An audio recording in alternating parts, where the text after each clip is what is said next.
Hello, welcome back to Annie on Aging. So to test or not to test, here is the question. A lot of people ask me, should I get my brain tested? Should I ask the doctor to see how I'm doing with my brain? Well, I'm not the person to tell you what you should or shouldn't do, but let me explain you a little bit about those cognitive tests and how they work and what it entails.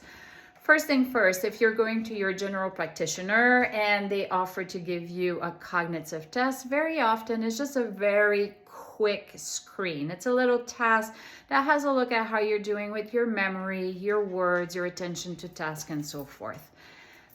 This is, again, a screen. It is not a full assessment on how you're doing. It doesn't really highlight all your strengths and areas that are a little bit more difficult for you.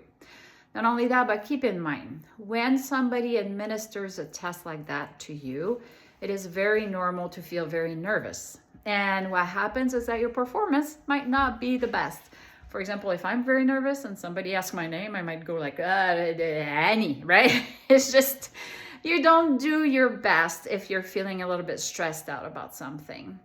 Not only that, but once you get the results, some people might feel a little devastated to hear, for example, that they have some mild cognitive linguistic deficits.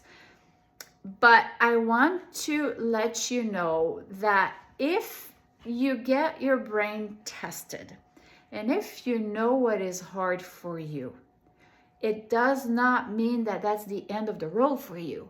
It just means, ooh, now I know what I need to work on. You can establish compensatory strategy to bypass those deficits, to alleviate the symptoms or things that are more difficult for you and keep you independent. If you've watched my previous video, remember about the neuroplasticity of the brain.